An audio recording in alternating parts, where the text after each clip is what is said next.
그러면 뭐 의료나 간병을 동시에 겸해서 가입할 수 있는 것도 있나요? 아, 네, 있습니다. 특약 같은 걸 네, 넣어서요? 맞습니다. 네, 네. 그래서 요 부분에서 제가 조금 설명드리고 싶은 보험 중에 하나가 네. 이제 일반인들은 그 기능을 잘 모르는 보험 중에 네. 종신보험이라는 보험이 있어요.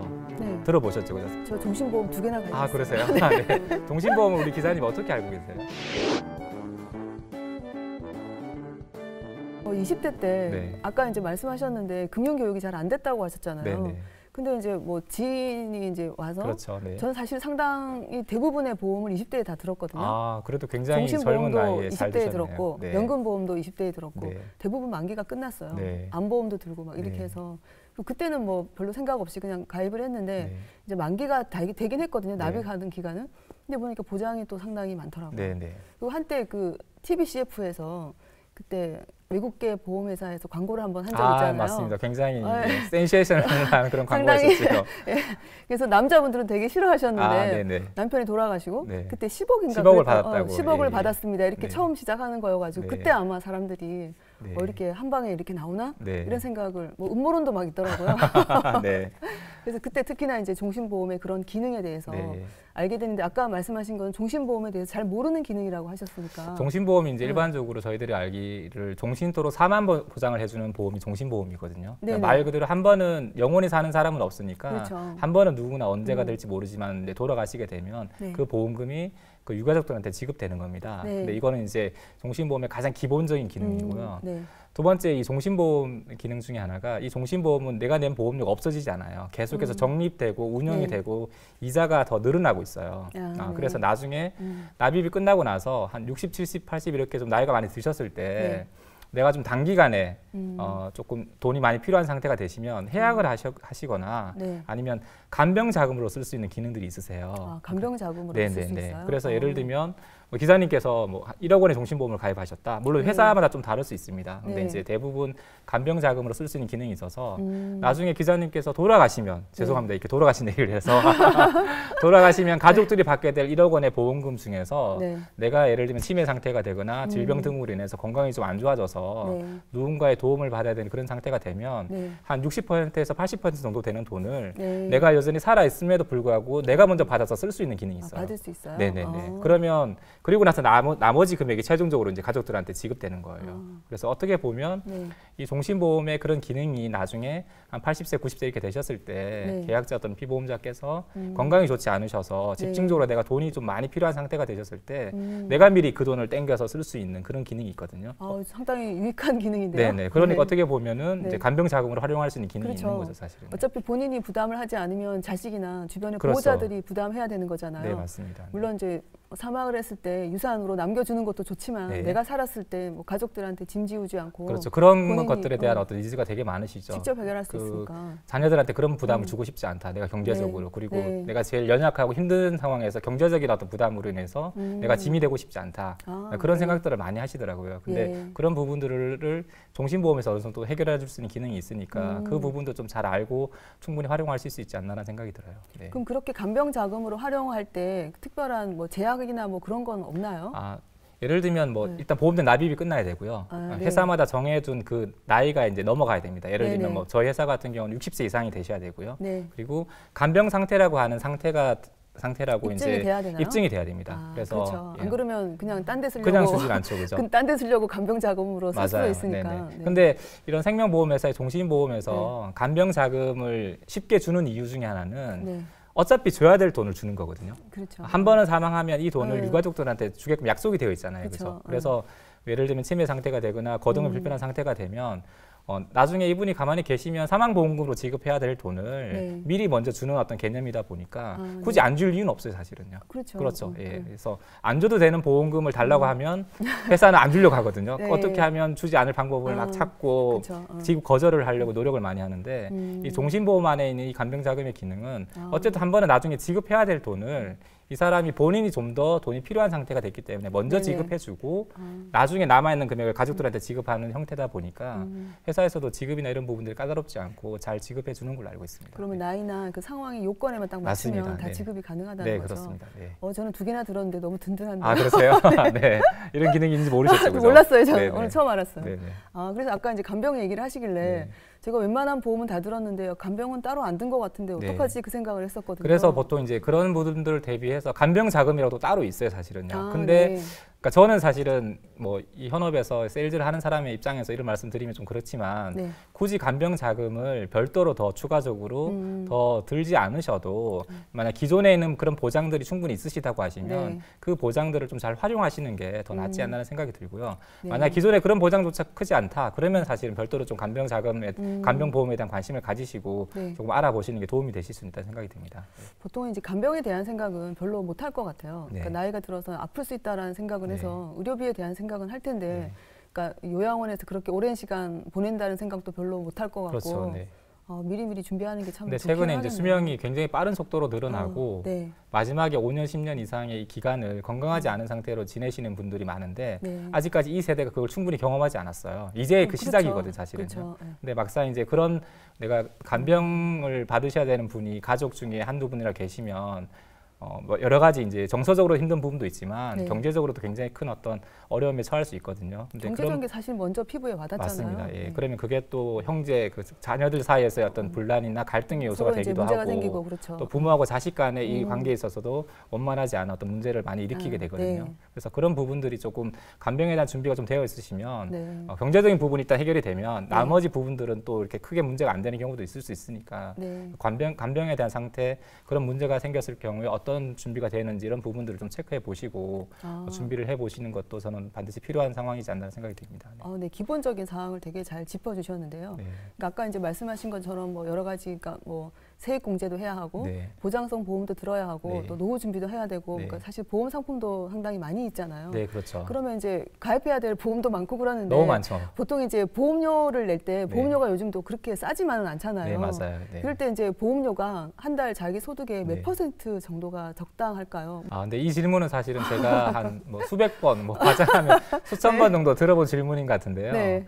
정답이 없어요. 정답이 없어요? 네, 왜냐하면 이 고객분들이 처해지는 상황이 다 다르시거든요. 네. 다 다르시고 소득의 수준도 다 다르시고 여성분이냐 남성분이냐 또 결혼을 했느냐 네. 하지 않았느냐 또 자녀가 있느냐 없느냐 그리고 본인이 예를 들면 또 다른 어떤 자산을 취득하기 위해서 뭐 레버리지를 이렇게 대출이 있느냐 없느냐 이런 것들 여러 가지 그렇죠. 전체적인 재무 네. 상황에 따라서 사실은 이 답이 달라질 수밖에 없어요. 근데 네. 이제 그냥 가정을 한번 해보면 이제 네. 아까 처음에 질문이 직장 생활을 시작한 새내기 직장인이라 가정해보고 네네. 그러면 전체 내 수입에서 준비를 어떻게 좀 했으면 좋겠냐 이제 그게 아마 질문이신 것 같아요. 그렇죠? 네네. 네. 그래서 단순히 이게 보험 상품에만 국한되지 않고 제가 이제 네. 그런 이제 재무 설계나 이런 파이낸셜 플랜에 대해서도 많이 안내를 해드리고 도와드리는 일을 하고 있으니까 네. 큰 그림을 한번 그려보면 네. 저는 4일 4일의 어떤 비중으로 준비를 하고 지출을 하라고 말씀을 드려요. 4일 4일이요? 네. 첫 번째 40%는 네. 순수하게 지출하는 생활비예요. 내 급여 아. 중에서 한 40%는 네. 어쨌든 써야 되잖아요, 그죠? 근데 그 이상을 쓰시면 저는 새내기로서는 물론 이제 집이 굉장히 부자시고 뭐 그러신 분들은 좀 다를 수도 있겠지만 40%면 조금 쓰는 거 아닌가요? 그렇죠. 그래서 이제 월급에서? 최대한 지출을 좀 줄이실 필요가 있으세요. 왜냐하면 네. 그래야지만 자산을 취득하고 그래야 돈을 돈을 모을 모을 수 수 있기 때문에 종잣돈을 모아야 되는 맞습니다. 시기니까. 예, 중요한 네. 말씀하시는데 그래서 한 40% 정도로 내 어떤 지출을 생활비. 줄여야 된다. 꼭 그게 필요한 꼭 필요한 생활비 한 40% 40% 정도로 내가 지출을 소비를 이제 줄여야 된다. 네. 두 번째 10%가 저는 이런 이제 여러 가지 보장을 받을 수 있는 그런 보험 상품 정도의 준비를 하는 네, 걸 권해드려요. 보험을. 근데 네. 여기는 보험도 자산의 성격이 있는 보험이 있고 순수하게 비용인 보험이 있어요. 그렇죠. 예를 들면 조금 전에 말씀드렸던 종신보험 같은 경우는 어떻게 보면 보장을 받는 거긴 하지만 나중에 네. 이 돈이 없어지는 돈이 아니라 네. 나이가 들었을 때 내가 연금으로 받을 수도 있고 간병자금으로도 계약해서 간병자금으로 쓸 할 수 수도 있고. 있고 아니면 네. 뭐 가족들한테 네. 상속이나 이런 형태로 보험금을 남겨줄 수도 있으니까 네. 어쨌든 없어지지 않는 돈이거든요. 그쵸. 자산의 성격으로 갖고 있는 이런 보험을 한 5% 그리고 순수하게 없어지는 뭐 실비를 포함해서 뭐 안보험, 입원비, 네. 수술비 이런 보험들은 네. 그런 상황이 생기면 내가 도움을 받지만 안 생기면 없어지거든요. 그쵸. 그렇죠. 그래서 이제 이렇게 두 가지 자산의 성격과 비용의 성격을 합쳐서 한 10% 정도의 어떤 보험을 준비하시는 게 좀 적합하지 않나 생각이 들고요. 네. 또 그 다음 40%? 40%는 네. 이제 우리가 투자를 해야 되죠. 종잣돈 종잣돈을 모으는 거? 모아야 됩니다. 네. 종잣돈을 모아서 왜냐하면 지금 이제 이렇게 유동성이 풍부하고 화폐 가치가 떨어지는 네. 이런 시점에서는 저희가 급여만 가지고 네. 아니면 저축만 가지고는 힘들죠 사실은요. 네. 그래서 투자를 하셔야 되는데 투자를 하기 위해서는 뭐 한 달에 내가 40만 50만 원까지 투자할 수도 있지만 네. 사실은 어느 정도는 좀 시드머니가 있어야지만이 있어야 조금 포트폴리오를 잘 구축해 가면서 투자를 하실 수 있거든요. 네. 그래서 직장 새내기니까 네. 예를 들면 최소한 한 3천만 원 정도 또 한 5천만 원 정도의 어떤 시드머니가 생길 때까지는 네. 가능하면 주식도 같은 거 하지 말고 네. 그냥 무조건 강제적으로 저축을 해서 일단 모으는 거. 네. 그래서 모으면 그리고 네. 모으는 것만 하면 안 되고요. 네. 그 돈이 모이는 동안에 공부를 하셔야 돼요. 아. 내가 나중에 이 시드머니가 생기면 어디에 이 돈을 어떻게 것인가? 투자하고 내가 앞으로 어떻게 이 자산을 계속해서 운영해 갈 건지 네. 그런 부분들에 대해서 요즘에는 책도 굉장히 다양하게 많고 또 유튜브 많고, 채널을 그쵸. 통해서도 네. 전문가들을 통해서 계속해서 공부할 수 있거든요. 네. 그러니까 사실은 투자에 대해서 공부하기에 너무나 좋은 환경에 본인이 노력과 관심과 열정과 의지가 있다고 하면 그래서 그렇죠. 네. 종잣돈을 좀 강제적으로 저축이라는 방식을 통해서 모으시면서 네. 그게 사실은 한 5천만 원 모으려면 물론 네. 연봉에 따라 다르지만 네. 한두 달 만에 모을 수 있는 돈은 아니거든요 사실은요. 그쵸. 적어도 한 2, 3년 이상 네. 꾸준히 계속해서 돈을 모으면서 내가 나중에 시드머니가 생기면 네. 부동산이나 주식이나 이런 쪽에 네. 어떻게 투자를 할 건지에 대해서 계속 공부해가면서 네. 준비를 해가고 그게 이제 시드머니가 좀 생기면 그때부터는 본격적으로 이제 투자를 조금씩 시작하고. 투자를 시작해서 자산을 늘려가는 방식으로 해야 될 것 같고요. 그럼 나머지 마지막 10%는 저는 이제 노후 준비 연금이라는 상품을 아. 통해서 노후 준비를 하라고 말씀드리고 싶어요. 그럼 그거는 이제 보험 앞에 10%에 해당되는 보험하고는 또 좀 별개로 다르죠. 처음에 10%는 보장 위주의 보험을 말씀드린 거고요. 보장 5%, 네. 아까 자산형 자산형 성격 5%, 5%, 그다음에 10%는 연금형. 연금이에요, 연금형으로. 그래서 네. 보통 이제 연금 같은 경우는 네. 수익률이 높진 않아요. 금리가 낮으니까. 하지만 우리가 시간에 투자할 수 있잖아요. 직장에 이제 시작하신 분들은 뭐 20대 중후반이고 그래서 빨리 가입할수록 그 네. 연금 액수도 적어지잖아요. 맞습니다. 예, 나중에 훨씬 더 많은 돈을 받을 수도 그렇죠. 있고 네. 또 지금 시작할 때는 큰 돈 아닌 것처럼 느껴지지만 나중에 네. 그게 한 2, 30년 모이면 나중에 꽤 큰 돈이 되어 있어서 20, 30 되면 큰 돈이기도 하고 직장 생활을 막 시작할 때는 앞으로 직장 생활을 할 기간이 길잖아요. 그렇죠. 그러니까 부담이 되지 않는데 맞습니다. 제가 그 종신보험 하나가 네. 일찌감치 이제 만기가 돼서 네. 하나를 더 가입하려고 40대에 가입을 했거든요. 그럼 굉장히 그러니까 금액이 보험료가 상당히 비싸더라고요. 그렇죠. 네. 그래서 아니 나중에 내가 회사를 안 다니게 되면 이 연금 보험 내기 위해서 이게 또 고민이겠구나라는 생각이 네, 맞아요. 들더라고요. 그것도 부담스럽더라고요. 보통 네. 이제 그래도 꽤 내야 되잖아요. 네, 상당 그렇죠. 기간 동안. 네. 그때까지 직장 생활을 할 수 있을까라는 생각이 좀 들었거든요. 네. 네. 그래서 한 10% 정도는 그렇게 네, 미리 연금, 우리의 노후가 아직 이제 20대니까 벌써 노후를 얘기하냐. 하지만 요즘에 네. 젊은 신세대들은 네. 굉장히 스마트하게 네. 본인의 전 인생에 걸쳐서 필요한 준비들을 네. 굉장히 꼼꼼하게 네. 여기저기 정보도 많이 알아보시면서 준비를 하시더라고요. 근데 우리가 시간에 투자하는 게 사실 굉장히 중요한 투자 중에 하나거든요. 그렇죠. 그래서 미리 큰 돈이 아니어도 계속해서 시간에 투자를 하면 그 시간의 그 복리의 어떤 효과가 네. 나중에 20, 30년 후에 내가 직장 생활을 그만두고 되었을 때 네. 나의 전체 노후에 필요한 돈 중에 또 상당 부분은 내가 처음에 직장에 시작했을 때 네. 시작한 이 준비가 또 크게 도움이 될 수도 있어요. 그래서 한 10% 정도는 무조건 나의 미래 한 30년 후에 나를 위해서 미래로 던져주시라고 생각하시고 네. 이런 노후 준비를 시작하실 필요가 있다고 말씀드리고 싶어요. 네. 상당히 좀 좋은 비율이기도 하고요. 네. 그런 얘기를 별로 많이 못 들어본 것 같아서 네. 유용한 것 같긴 한데 도대체 새내기가 얼마를 벌어야 40%, 10%, 40%, 10%. 근데 이제 이걸 할까? 이 그림이 없으면 네. 주먹구구식으로 막 하게 돼 있어요. 그렇죠. 목표를 가지고 예, 하게 되니까. 목표를 가지고 나름대로 그래서 제가 이제 이거는 누구나한테나 적용될 수 있는 황금률은 아니에요, 사실은요. 그쵸, 하지만 새내기일 경우에 새내기일 그렇다는 경우에 거죠. 네. 어느 정도 그렇게 프레임을 좀 가지고 있어야지 또 새내기이지만 시간이 지나면 수입이 올라가잖아요, 그죠? 그렇죠. 그러면 또 그의 비중에 맞게끔 조금씩 그 준비를 더 늘려나가면 되거든요. 네. 그래서 그 비중을 좀 생각하고 그 비중에 맞게끔 급여가 올라가면 지출도 좀 더 할 수 있게 되는 거고 네. 또 준비도 조금 더 할 수 있고 노후 준비도 더 할 수 있고 투자를 할 수 있는 어떤 그런 여유 자금도 조금 더 모을 수 있으니까 네. 어떤 이런 비중을 좀 염두에 두고 네. 어떤 지출을 하고 준비를 하면 네. 골고루 생애 전기간에 걸쳐서 필요한 어떤 준비들을 잘 하실 수 있지 않을까라는 생각이 듭니다. 네. 그 목표를 갖고 한다는 게 참 중요한 것 같고요. 네네. 특히 새내기일 때는 무조건 돈을 많이 모으는 게 중요하잖아요. 네, 그렇죠. 투자가 됐건 네. 뭐가 됐건. 네. 저도 사실 입사하고 저는 그렇게 4대 1대 그런 얘기를 네. 들어본 적은 없었지만 네. 저희 그때 사수였던 선배가 저희 그때 보너스가 뭐 얼마 이상 나올 네네. 때여가지고 대부분의 월급은 무조건 적금을 해라. 네. 그리고 보너스를 가지고 생활비를 써라 이렇게 네네. 얘기를 했었거든요. 그것도 좋은 그래서 이제 방법이네요. 그냥 그러면 되나 보다라고 네. 생각을 했고 또 제가 그때 출장을 되게 많이 다니는 부서에 있어가지고 네. 그럼 또 출장비가 나오잖아요. 그렇죠. 출장 네. 가면. 그래서 굳이 월급에 손을 대지 않더라도 보너스 가지고도 생활이 가능하더라고요. 네. 그러니까 본의 아니게 이제 그래서 초반에 이제 종잣돈이 모였었는데 네. 그래서 나중에 이제 몇 년이 지나고서 동기들끼리 무슨 얘기를 하다가 네. 너는 지금까지 얼마 모았어? 이렇게 네. 제가 얘기를 하니까 깜짝 저한테 놀랐겠네요. 구두쇠라는 거예요. 아, 네. 언제 그 돈을 안 쓰고 이렇게 모았냐? 네. 그래서 아니 나는 그냥 한 게 없다.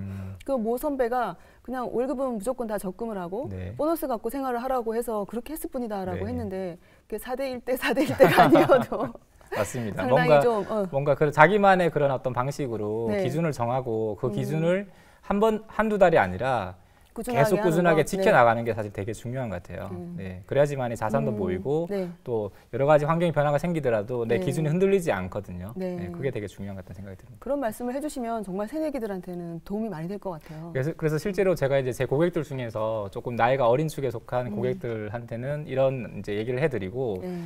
그러니까 1년에 한 번 정도 점검을 해요. 아, 잘 지키고 있는지. 근데 그렇게 얘기를 하고 네. 점검을 하면 네. 반응이 좀 어떤가요? 다들 좀 수긍을 하던가요? 아, 그렇게 근데 하겠다고? 이제 그렇게 하겠다고 시작했다가 네. 1년, 2년 지나고 나서 여전히 그렇게 잘 하고 있는 친구들은 10명 중에 한두 명이고요. 그렇죠. 대부분은 또 중간에 여러 가지 이유로 인해서 네. 잘 못하고 후지부지 되는 경우도 있어요. 근데 또 그렇게 환기시켜주면 또 네. 다시 거기서 또 다시 시작할 수 있으니까 누군가 그런 부분들에 대해서 지속적으로 얘기해주고 네. 가이딩을 해준다는 것 자체는 굉장히 중요하다는 생각이 들고요. 네. 저는 또 그게 제가 이 일을 하면서 고객들을 도와주는 하나의 방식이라고 생각하기 때문에 네. 가능하면 그런 기준을 잡아드리고 그 기준을 좀 잘 이행하고 계신지 네. 점검해드린 편이에요. 네. 네.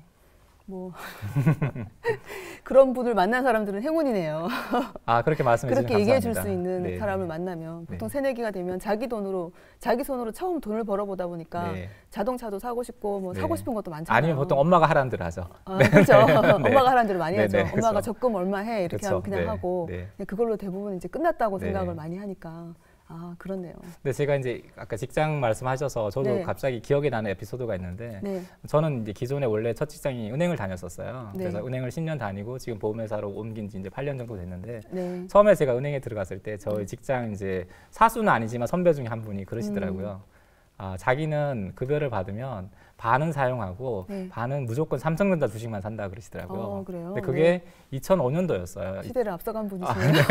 2003년도였구나. 네. 근데 그때 삼성전자 주식 주가가 10만 원 미만일 때였거든요. 예전에 썼죠. 네, 그렇죠. 근데 저는 처음에 잘 이해를 잘 못했어요, 사실은요. 네. 뭐 왜냐하면 펀드도 들어야 되고 뭐 할 게 많잖아요. 많잖아요. 적금도 네. 들어야 되고. 네.